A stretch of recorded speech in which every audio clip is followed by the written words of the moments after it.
رسول اللہ صلی اللہ علیہ وسلم نے فرمایا کہ جو یہ کلمہ ایک دفعہ پڑھے تو اللہ 20 لاکھ نیکیاں عطا کرے.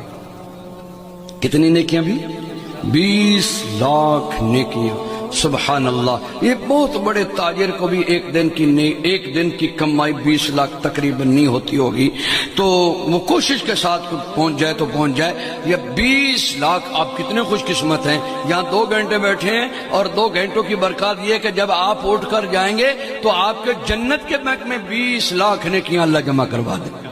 وہ کلمہ کیا ہے؟ سارے پڑھیں. بسم اللہ الرحمن الرحیم. لا الہ الا اللہ وحدہ لا شریک لہ احدا صمدا لم یلد ولم یولد ولم یکن لہ کفوا احد.